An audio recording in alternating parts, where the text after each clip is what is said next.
Hi there, and welcome back to the Declutter Homemaker, where we're learning to create peace at home, one drawer at a time. I've always loved simple shifts that make life feel lighter. Not the kind that needs a full weekend or a complete system, just quiet little changes, right when you need them. I used to think I had to try harder, clean more, store smarter. But the more I tried, the more I felt stuck in a loop, until I realized maybe the problem wasn't that I wasn't doing enough, but that I was holding on to too much. So today I'm sharing 12 things you can let go of right now. No guilt, no drama. And trust me, once you start, something shifts. Not just in your home, but in how you feel living there.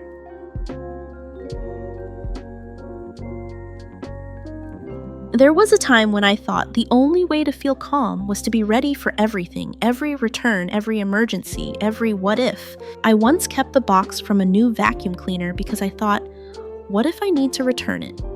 6 months later, the vacuum was in use every week and the box was still taking up space in the closet right where I needed room for our winter blankets. Sound familiar? We hang on to all kinds of things just in case: extra packaging, random pouches, plastic inserts, mystery parts. But here's the honest truth: the stuff we keep just to be safe almost never ends up being useful. One simple place to start: open the cupboard or closet that secretly stresses you out. You know the one. Look at each item and ask, do I know exactly what this is for? Have I touched it in the past few months? If you can't answer both questions in under 10 seconds, it probably doesn't deserve that shelf space. Those old product boxes, random accessories you can't match to anything, they're not helping you feel prepared.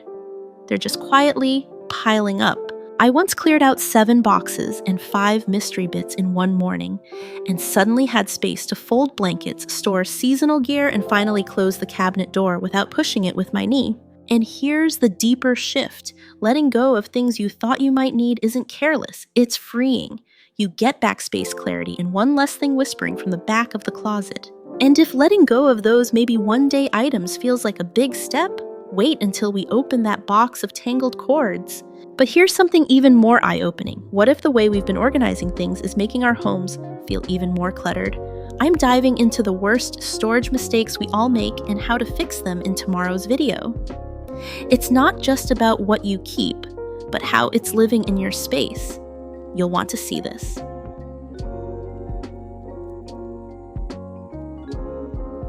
Next, let's move to something almost every home hides: the box of cords no one wants to deal with. You know the one, the box full of tangled cables, chargers, and plugs that no one has dared to touch in years. Everyone in the house assumes someone else knows what each cord is for, but when you finally ask, no one has a clue, and still we keep them just in case. The truth: if no one in your home knows what a cord belongs to and it hasn't been used in over a year, it's not being helpful. It's just sitting there taking up space and whispering guilt every time you try to find something useful. Start simple.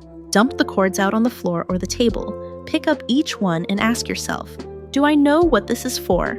Have I used it recently? If the answer is no, toss it, donate it, or recycle it responsibly. If you're nervous about throwing something away, label the cords you're unsure about and put them in a decide later bag with a 30-day expiration. If you don't reach for them within a month, you never will. I did this once with my husband, and we found a cord for a DVD player we gave away 5 years ago, plus 3 phone chargers that didn't fit anything we owned. We ended up with one small box of neatly coiled cables we actually use, and the dusty tote it used to live in is now gone. Why does it matter? Because the box of tangled cords is more than just clutter. It's visual confusion. It's one more reminder that something might be undone, or worse, that you're not keeping up. Letting go gives you back not just the space, but the mental relief of knowing everything in that drawer has a purpose. And if cords are confusing but manageable, let's talk about the next category: papers. Manuals, warranties, and folders of forgotten files that have been waiting for years to be sorted.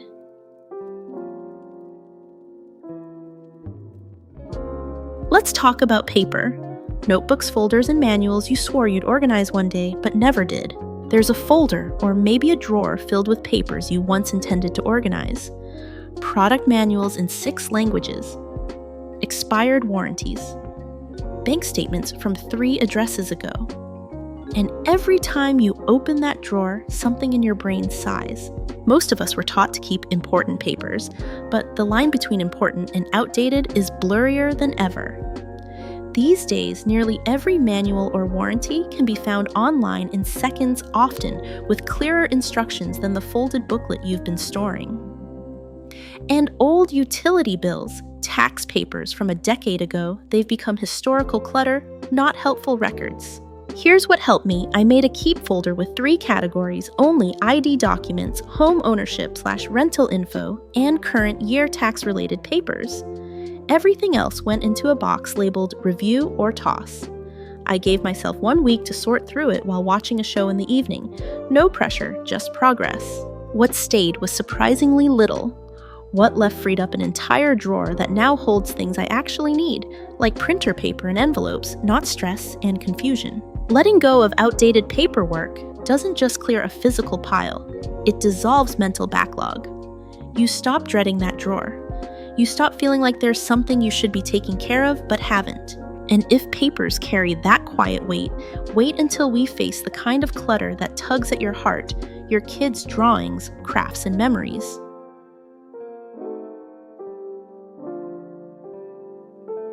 Now we're stepping into a more emotional category, the little treasures your kids made just for you. If you're a parent, you've probably faced this moment. Your child hands you a picture, 3 blobs of color and a smiley face, and says, "I made this for you." And of course you smile and keep it. Then they do it again, and again, and before you know it, your kitchen drawer is full of fading construction paper and mystery glue. We hold on to these things not because they're all beautiful, but because they feel like proof of love of moments we won't get back.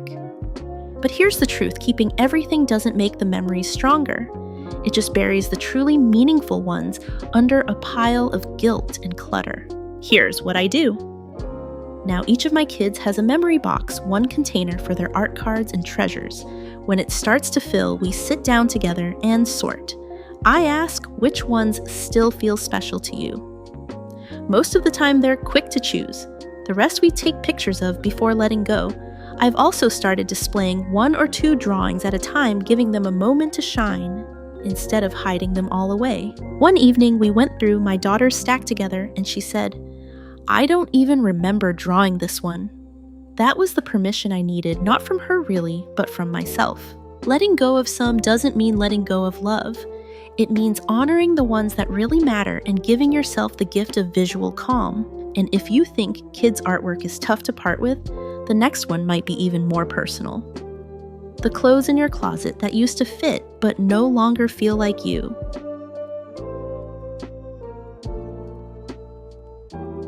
You don't have to keep clothes that no longer fit just to prove who you once were. There's a quiet kind of disappointment that creeps in when you open your closet and see a row of clothes you used to love that used to fit. You think maybe next month, maybe after I get through this season. But those pieces aren't cheering you on. They're reminding you of a version of yourself that no longer matches your daily life.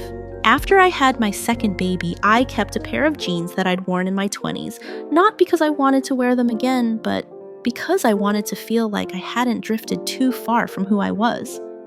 But every time I reached for them, I felt defeated before I even got dressed. So here's the shift I made. I divided my clothes into 3 groups.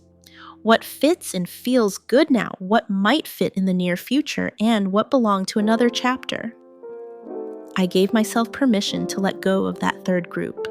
The pieces that whispered someday, but really meant not anymore. One sweater, I'll admit I almost kept soft, well-made, expensive. But it pinched in the shoulders and made me feel small in all the wrong ways. Letting it go felt like an exhale, because getting dressed shouldn't feel like failure. Your closet isn't a measuring stick for your past. It's a tool for your present. And if your own clothes can stir up that much emotion, just wait until we talk about the little outfits you've been saving for the next child or the child that may never arrive.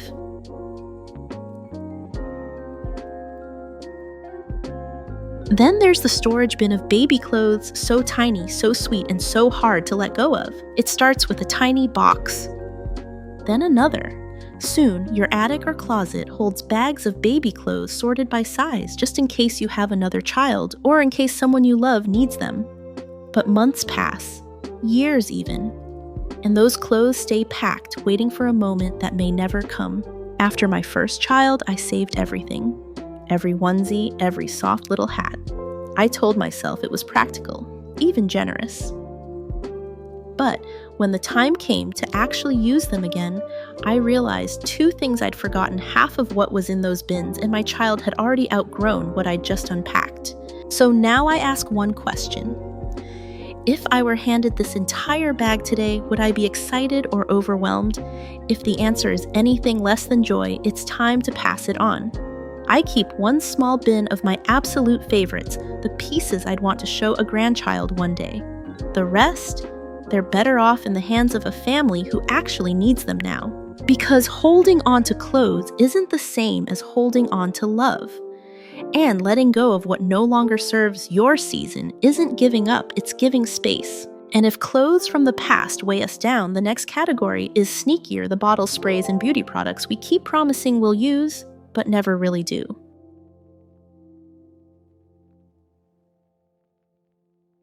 Next up, the bathroom shelf, the one that quietly holds everything you thought you'd use, but never really did. You bought it because someone swore it was amazing, a serum, a face mask, a leave-in conditioner. You tried it once, maybe twice, didn't love it, but couldn't bring yourself to toss it. It's still half full, and deep down, it feels wasteful to let it go. I get it. I used to have a shelf in my bathroom that was full of maybe someday bottles, products I didn't enjoy using but felt guilty throwing out.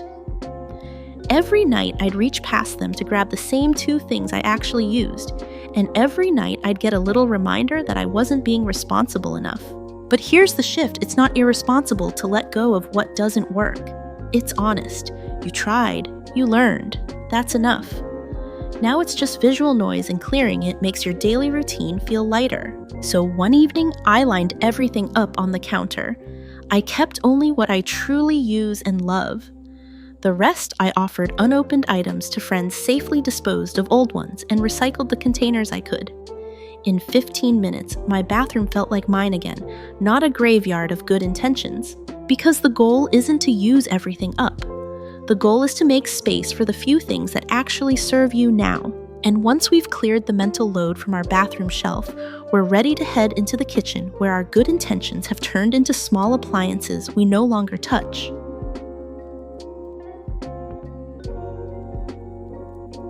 You don't have to keep appliances just because they cost money. Let's head into the kitchen. You bought it because it promised ease.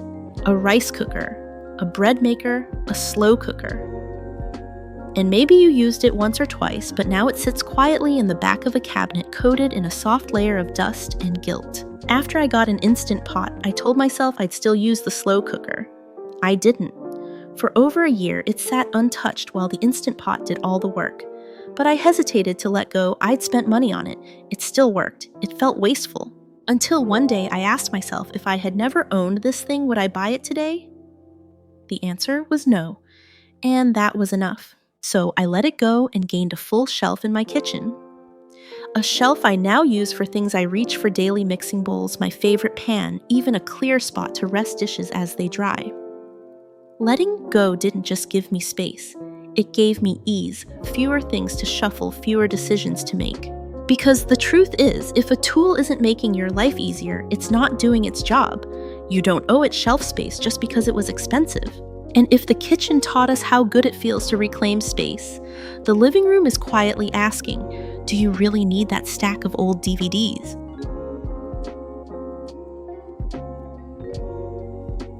Moving into the living room now, and the media shelf that hasn't been touched in years. There was a time when owning your favorite movies felt special, a full shelf of DVDs lined up like old friends.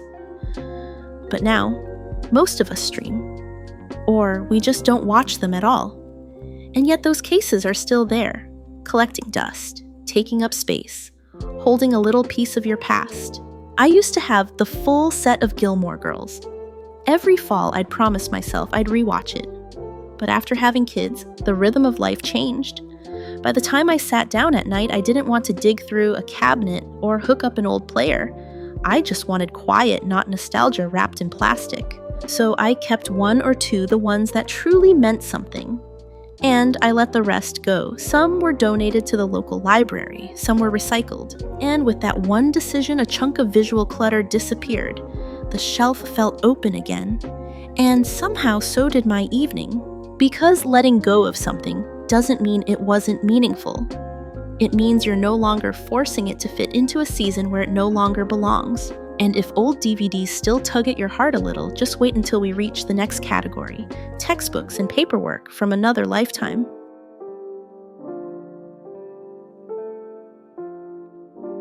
Let's shift to the bookshelf, where heavy old textbooks still take up space in your home, even if they've been forgotten. They sit quietly on your shelf, heavy and full of knowledge textbooks from college, old language guides, maybe a philosophy reader you swore you'd revisit someday. But you haven't, and if you're honest, you probably won't. I used to keep a shelf full of these. Some cost a fortune. Some felt tied to a version of me that worked late nights in libraries and highlighted every other sentence. But when I tried to find a recipe book one day and the textbooks were in the way, I realized they were holding space for a life I no longer live. So I kept two. One that genuinely inspired me and one I thought my kids might actually enjoy someday. The rest I donated to a community center where someone might use them today, not maybe someday. Letting go of those books didn't erase who I was. It honored the season I'm in now, one that values open space and present needs more than dusty credentials. And if shelves full of knowledge were hard to part with, what about those lovely glass jars you've been collecting for years, just waiting for the perfect use?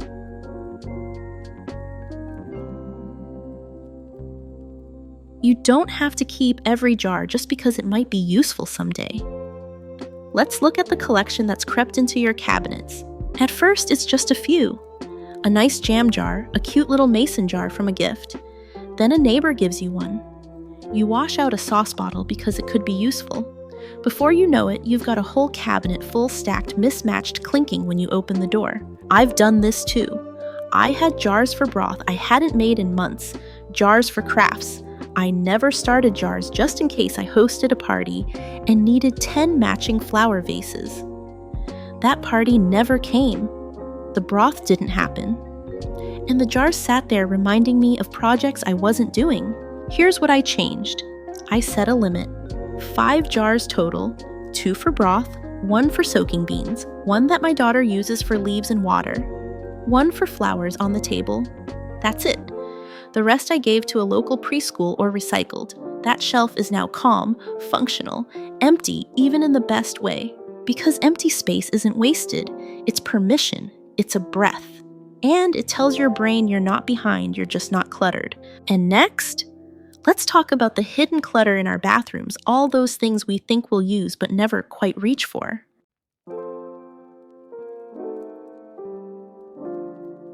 Finally, we're back in the bathroom where a quiet pile of products is still waiting for your attention. Behind the mirror or under the sink, there's usually a quiet pile, a hair gel that made your hair stiff, a face mask that smelled weird, a travel-sized bottle that came in a gift set. You don't love them, you don't use them, but they're still there waiting. Every night I'd reach past the same few bottles I actually used, brushing against all the ones I didn't. And every time I felt like I should use them because I bought them because they weren't empty, because throwing them out felt wrong. But they weren't helping me. They were just silently asking me to justify them. So one night I gave myself permission. I took everything out of the cabinet and asked one question. Do I reach for this or avoid it? I kept the few I trusted. The rest I let go, safely disposing what I could and passing along what was still good. Suddenly, the shelf looked peaceful, because when the first thing you see in the morning is clutter, your day starts with pressure. But when that shelf holds only what you love and use, it feels like ease. And that's really what this whole process is about. Not perfection, not minimalism for its own sake, just fewer things to trip over physically and emotionally.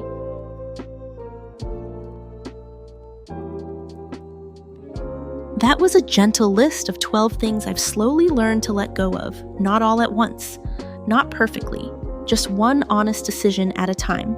If you're craving more calm in a home that doesn't ask so much from you, Try starting with just one item, that's more than enough.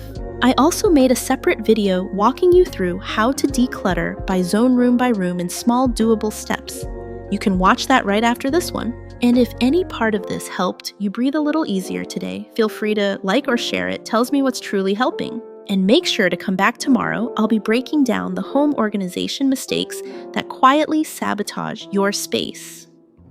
From bulky bins that make everything harder to reach to clever hacks that actually add more work, we'll fix the things that feel off, but you can't quite name. Trust me, this one might change the way you look at your entire setup.